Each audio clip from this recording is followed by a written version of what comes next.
नमस्कार, बहुत स्वागत है आपका यूपी की बात में और मैं हूं आपके साथ हिना खान।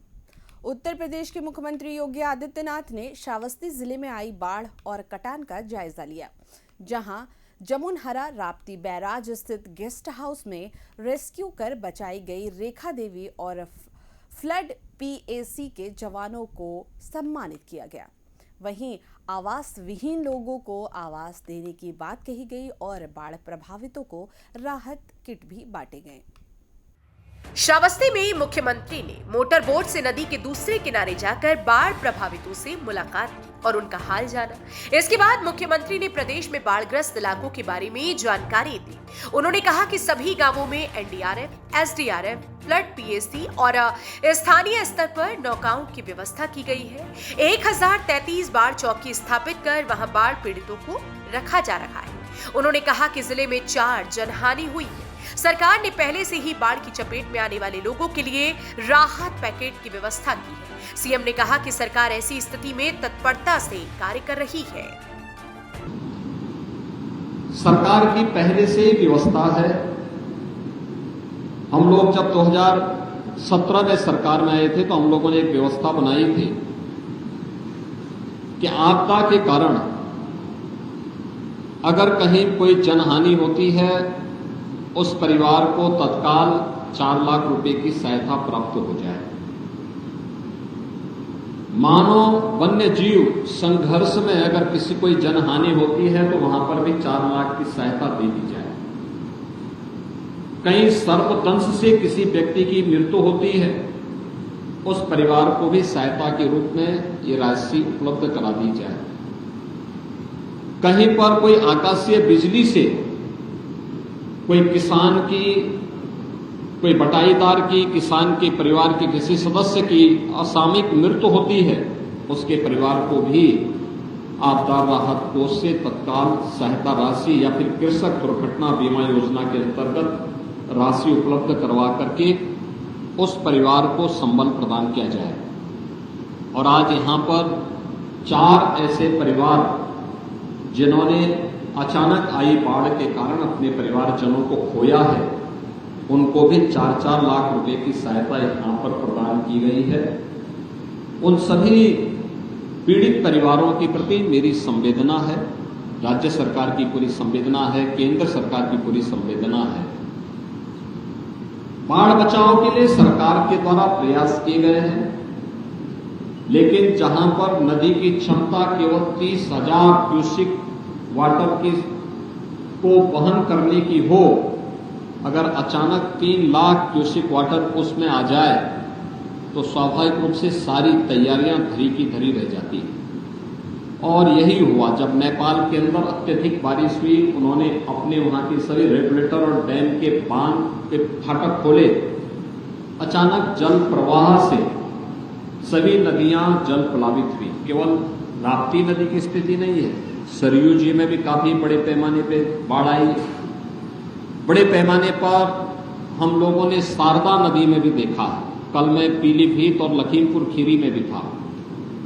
सैकड़ों गांव इससे चपेट में आए हैं और वर्तमान में अगर हम देखेंगे तो 12 जनपद इस अतिवृष्टि के कारण बाढ़ की चपेट में आए हैं, जिनमें 33 तहसील हैं, 633 गांव हैं।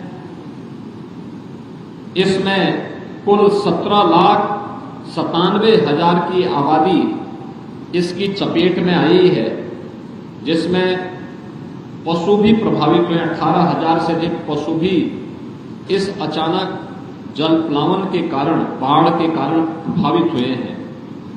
1,45,000 से अधिक कृषि भूमि भी इसकी चपेट में आई है। इसके लिए हम लोगों ने सभी गांवों में एनडीआरएफ, एसडीआरएफ, पीएसी की फ्लड यूनिट और स्थानीय स्तर पर नौकाओं की व्यवस्था भी की है। एक व्यवस्था की गई है कि जगह जगह बाढ़ चौकियां स्थापित हों जो समय समय पर सूचनाएं भी देते रहे। और इसके लिए पूरे प्रदेश भर में अगर हम देखेंगे तो 1033 से अधिक बाढ़ चौकियां स्थापित की गई हैं, जिनके माध्यम से इन सभी 923 बाढ़ चौकियों की स्थापना की गई है और जहां पे बाढ़ पीड़ितों को रखा जाना है 1033 ऐसे स्थल हैं जहां पे शरणालय बना करके बाढ़ पीड़ित के घर में पानी भर गया या उस किसी को रेस्क्यू करके लेके आना है तो उनके लिए भी ये व्यवस्था की गई है। इसके साथ साथ यहां पर उन सभी क्षेत्रों में अन्य तमाम प्रकार की सुविधाएं उपलब्ध करवाने का कार्य हो रहा है। अगर हम लोग श्रावस्ती की बात करें तो श्रावस्ती में जो बाढ़ से प्रभावित क्षेत्र हैं 116 गांव पूरी तरह या आंशिक रूप से बाढ़ से प्रभावित हुए हैं। 15 गांवों में कटान की स्थिति है। 76,000 की आबादी इससे प्रभावित हुई है। 23,500 से अधिक कृषि भूमि बाढ़ की चपेट में आई है। यहां पर बचाव और राहत कार्य के लिए एनडीआरएफ, पीएसी के फ्लड यूनिट और एसडीआरएफ को भी लगाया गया है, जिसमें वो मोटर बोट के साथ में वहां पर अन्य बचाव के कार्य कर रहे हैं। नौकाओं की व्यवस्था भी की गई है। इसके साथ ही यहां पे 4 जनहानि जनपद में हुई है। इसके अतिरिक्त यहां पर प्रदेश सरकार ने पहले से व्यवस्था की है कि जो भी व्यक्ति इन बाढ़ की चपेट में या जो गांव मेरुंडो होते हैं बाढ़ की चपेट में आते हैं उनके लिए राहत पैकेट की व्यवस्था। मुख्यमंत्री योगी ने अधिकारियों से कहा कि इस बार भारी तैयारी होनी चाहिए ताकि कोई भूखा प्यासा न रहे। बाढ़ और कटान प्रभावित गांवों में सर्पदंश और जानवरों के काटने की घटनाएं हो सकती है। इसके लिए सभी सीएचसी में एंटी स्नेक वेनम व एंटी रेबीज उपलब्ध कराने को कहा गया है। हमने प्रशासन को पहले ही कहा है कि हमें पूरे बरसात भर यानी अक्टूबर तक की व्यवस्था पहले से बना के रखनी होगी, क्योंकि इस बार औसत से अधिक बरसात होने की संभावना है। इसके लिए हमारी तैयारी होनी चाहिए, जिससे कोई भी व्यक्ति भूखा न रहने पाए। जहां शरणालय बनाए गए हैं वहां भोजन की व्यवस्था, दोनों समय भोजन मिले, इसकी व्यवस्था हम सुनिश्चित कर लें। जहां पर लोग गांव के अंदर सुरक्षित हैं लेकिन पानी से घिरा हुआ है, उन्हें हर 15-15 दिन में इतना राहत की सामग्री उपलब्ध करवाते रहें जिससे परिवार भरपेट भोजन पा करके आराम से अपने को वहां पर गांव में सुरक्षित कर ले। नदी कटान की दृष्टि से जो क्षेत्र हैं वहां पर जो भी तैयारी होनी है, बरसात के समय जल भराव के कारण एंटी स्नेक वेनम यानी सांप के काटने पर वैक्सीन देने के लिए, कुत्ता या किसी जानवर के काटने से रेबीज का खतरा होता है तो एंटी रेबीज के वैक्सीन भी उपलब्ध करवाने के लिए कहा गया है और सभी ऐसे सीएचसी में उपलब्ध करवाने की तैयारी के साथ सरकार कार्य कर रही है। हर गांव में नौकाओं की व्यवस्था हो, इसके लिए भी निर्देश दिए गए हैं। बचाव और राहत कार्य युद्ध स्तर पर होना चाहिए और समय पे राहत के कार्य सभी को प्राप्त होने चाहिए। इसके लिए सरकार पूरी प्रतिबद्धता के साथ कार्य कर रही है। आज मैं श्रावस्ती और बलरामपुर जनपद के भ्रमण में इसीलिए आया हूं। मैंने अभी उन परिवारों से भी मुलाकात की जो लोग सुरक्षित 6 और 7 जुलाई की रात्रि को पीएसी की फ्लड यूनिट के द्वारा निकाले गए।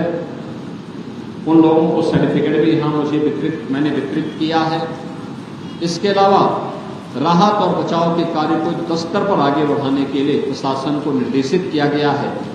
जनप्रतिनिधिगण भी युद्ध स्तर पर बचाव और राहत के कार्य से जुटे हुए हैं और मुझे पूरा विश्वास है कि समयबद्ध तरीके से किए गए प्रयासों का परिणाम सामने आएगा और पीड़ित के घावों पर मलहम लगाने में प्रशासन स्थानीय जनप्रतिनिधियों की मदद से सफल होगा।